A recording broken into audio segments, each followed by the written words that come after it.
Taryn, abstract watercolor. Hi there, and I'm Sieglinde. I'm also an abstract artist, and welcome back to Art Sparks with Taryn and Sieglinde, short bursts of conversations about art. So Taryn, what are we talking about today? Okay, today we're going to go a little bit more practical.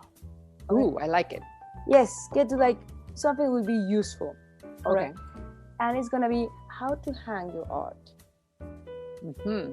So remember the episode we have what? How to choose your art, how to buy for every budget. So now that you have your art, is how to hang it. Uh-huh. So what do you think was important, or what would be your idea of why you think the art should be hanged? Right. Well, the thing why it's so much more important than simply hanging a nail in the wall is that I always say there is no wrong piece of art, but there is the wrong artwork in the wrong place. And oftentimes that has more to do with the height that it was hung or the size of the piece for the place where it is hung, rather than color or subject matter or what have you. And it's important to think about that, because when you do have the right height, the right size in the right place, it really creates this visual balance in your room that brings peace and harmony, and that subconsciously lowers stress and elevates that sense of well-being. And so today we're going to talk about heights and sizes, and the color and the subject matter is pushed to the side right now. It's just like, how do you incorporate it in your room for maximum benefit, not just pretty decoration, but also like the vibes that we want from art, right? Yeah, well, I will go first with the height. Okay. Because when we have a big piece and you're not sure, we usually want to have the piece around 60 inches from the floor to the middle of the painting. Right. And that is actually how galleries create these beautiful laid out exhibitions and musea. You don't notice, but the way they create balance in a room with visual size pieces is that they all have the same midline, meaning that it's not the top that's aligned, it's not the bottom that's aligned, but the middle of all the pieces is at the same height from the floor. For instance, and what do we mean by midline? For instance, if a piece is like 20 inches high, the midline is 10 inch. And then the piece next to it can be 40 inches high, and then the midline is a 20 inch, but the 10 inch line of one piece and the 20 inch line of the other will be at the same height. And then there's some suggested heights that work best given the average size of people, right? Did you already mention that? Well, the thing about the 60 inches is that 60 inches. 60 is about, I think it's the average for the height for a tall person and for a short person. Now, I'm going to explain it. We're putting this one as a guidelines, but you can go up and down depending on your height, depending on what you like. We just giving you guidelines and you can move around it. Okay? Yeah, actually, I believe if you look this up on the internet, they suggest 58 inch, but most artists, me included, feel that's just a tiny bit too low to really make the artwork speak. So that's why we chose the 60 inch, just to get you off on the best start there. Don't believe everything the internet says. Okay. You're on the internet, my friend. Okay. Oh, oops. Okay. All right. Okay, well, let's continue. So that will be 60 inches from the floor, and then all the middle of the pieces at that line. Exactly. Okay. But if we have a very big piece, a really, really big piece or long pieces, then another way that you can do it is that you can do 8 inches to 12 inches from the floor up. So for example, between 8 and 12, the piece can go up. Okay? So if it's tall pieces or very, very big. Right. And if we have furniture, all right, we have the same rule. All right. If, for example, we have a couch, And then you just base it the same thing from the ground till the middle of the paint. Unless it's touching the couch. Oh, we don't want that. If the piece is touching the couch, then you can go a bit higher. Okay. Right. And also, like, if you lean back, like if the couch is really against the wall and you lean back, you want to make sure that you're not hitting the piece with your head, right? See, no. So that's a good guidance. You got what? Now, if we do you have the amount of inches above the couch? Well, we'll go for one from 8 as well. Okay. And you can play around. Okay, look, I got my thing here with me. So 8, that's about here. So here to here. Yes. And you can see you can have space for a head. Oh, but okay. Okay, go on. All right. Now, okay, this is one piece. All right. How about 2 or more pieces? How would you hang 2 pieces? What would be your logic behind it, Sieglinde? Well, it really depends on the 2 pieces. If they work like a diptych, meaning they're related to each other, you know, you hang them the same height, and if they're the same size, same way, right? So that they can dialogue with each other. I know this is a crazy word to talk about an object, but the energy of a painting actually speaks to the things around it. So 2 artworks can have this visual dialogue, but then also depending on the furniture that is around it. However, I've also been known to break that rule a little bit, and depending on what's around it, I will stack 2 pieces and have them like slightly off center with each other. And so I would treat the outline like one piece so that the midline would still be the same, but then neither one would be really on that midline. Just if you take them as one unity, they would. Mm-hmm. Well, see, if that makes sense. And see, you can play more because you can do it straight. You can do it one on top of the other. And if it's one on top of the other, the 60 inches will be the middle between the 2 of them. Exactly. If it's long, with maybe the 60 inches in the middle of both of them. So you can play it. And then once if you like it, yes. I like to crook it as well. I like to move it around as well. We like to break the rules. That's what we do. It's our job. Well, the thing is that we get bored and then we have to move around. Okay. Yes. Very true. But we have more. Okay. We have more. One of the rules we have about 2 is when you have more than one piece, try to treat them like a group. Like it's just one. So for example, if you have 3 or 4, it depends if you want, if they are the same size or different sizes. So if you want to have like 5, okay, try to make them groups so that way they all speak together. Mm-hmm. And there's several ways to do it, because you can do it symmetrical, you know, like a grid, or you can do it asymmetrical. Well, especially if they're not all the same size, you do it asymmetrical, and then it's kind of like a salon style thing. So we even have a fancy word for it. And that's a great way if you have a big wall and just a lot of small pieces. That's a really good way of like making the wall and showing your art very well.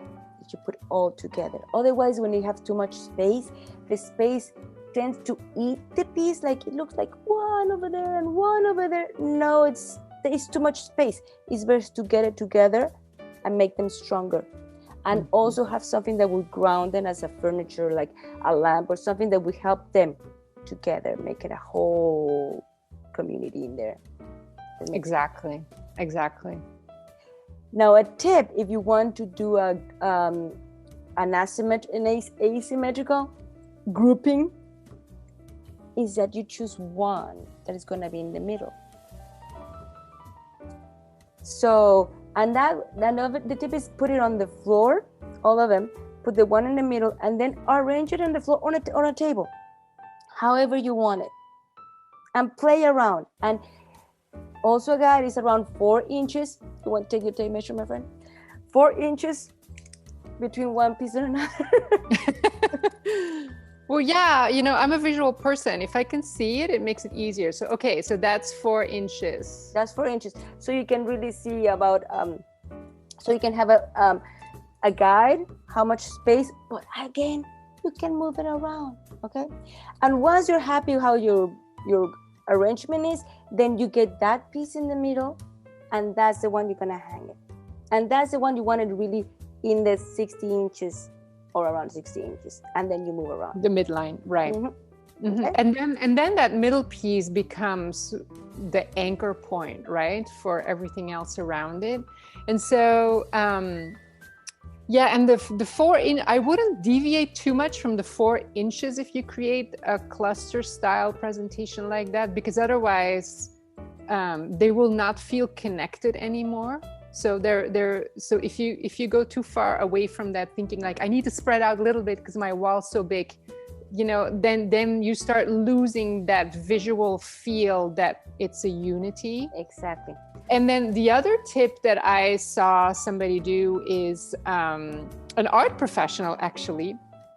So she laid it out on the floor, but then she took brown paper. Ooh. And she made the shapes of the sizes of all the pieces, and she taped it to the wall to see, just, without the hammering nails, just like with blue painter's tape, to see how it would look in the space on the wall, and if it was like anchored together, and if it was working with the rest. So before you start making holes in the wall, that's another great tip to figure out if it really works. So first do it on the floor, just the colors and the subject and whatever, but then in terms of shape and visual balance, or like design principles as they call it, with a big fancy name, you do that with brown paper and painter's tape on the wall. And keep the distance all the same distance between one another, because it could really turn out like, okay, try to keep the same distance, because it can really, meaning really... not 4 inch here, 3 inch there, 5 inch there, like then that's a little bit like a mismatch. that could be a little bit more you want the art to be together and also be cohesive, that they belong together. No, oh, one is running away. No, all right. No. No.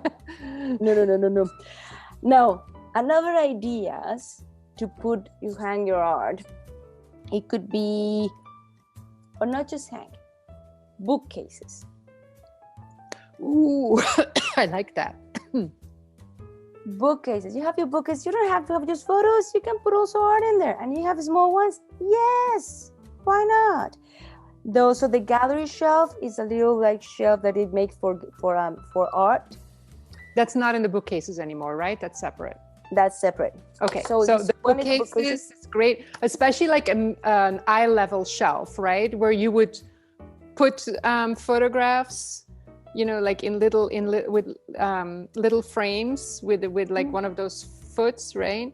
You can also just put art that way, or art on the back of the behind the photos. I actually have a shelf like that is all mixed small art and photos, and it looks really cool, even if I say it myself. I think so too. It makes like a little modern, like I like it.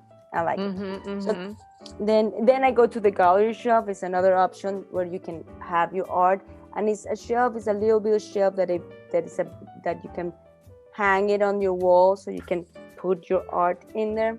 And that's a good thing to have, because you can change the art.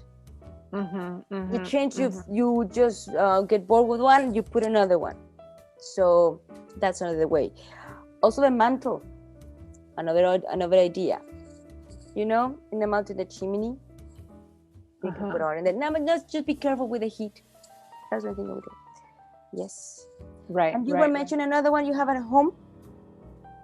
Yeah, so I have several pieces that I was actually a little bit too lazy to hang on the wall. And when I moved into this house, I just leaned it against this wall where I felt it really belonged. And it's still leaning there because it gives such a contemporary feel. Like it's a really big piece of art, right? But it's in a frame and protected. So I would never put a canvas on the floor where a vacuum or a mop could touch it, right? but it's in a frame, it's behind glass, and it's just leaning against the wall, and it gives this very contemporary vibe and very nonchalant. And I think it works way better than if I had actually hung it on that wall, that specific wall. So some artwork and some walls just really invite, just like lean it. It's not as official. It feels more spontaneous, and at the same time, it looks very sophisticated if you do it with the right piece of art. That's the thing I've seen done with mirrors, but I'm like, oh yes, if it's a big piece, why not? Be adventurous. Yeah, just make sure that the piece is protected behind the glass and in a sturdy frame. That's all I would say. You don't want anybody to like run into something delicate and then have true, it the damaged. Vacuum and the vacuum and the mop, or if you or the toddler, or a pet. Okay. Or a pet. Oh no, if you have pets, I don't think this is gonna work. Okay. Well, we can see, that's what another episode we have to do. Now, tips. Ooh, okay. This, when you have a lot of art and not too much wall space. A great problem to have. You can do a rotary gallery. So you rotate your pieces. So sometimes you can maybe in seasons, or when you get tired of one, you can put another one. It changes the vibe and change the mood. So you can change your pieces around. I actually like that, especially with the seasons, because we decorate, or some people like we decorate for the holidays, but some people actually do decorate with spring and summer and fall, and not just at the front door, also indoors.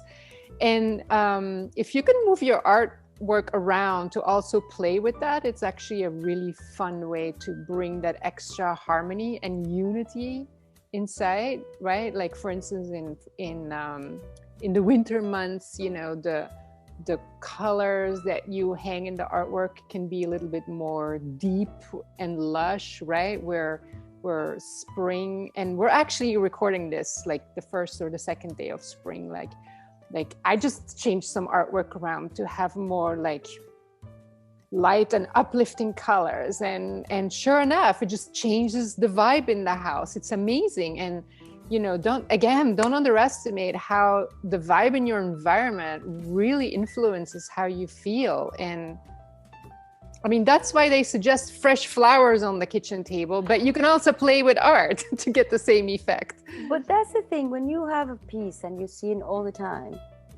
and then you remove it and you forget about it for a while. That's I think what I do, because I have a lot of pieces, and sometimes I get bored and I just change it. But when I bring them back is when I start really seeing with new eyes. Exactly. So it's not just rotating, it's just also having a new view of the art, because it's another time and it's another, I don't know, it has passed some time, and I don't know. It's also another idea if you have that problem. Right.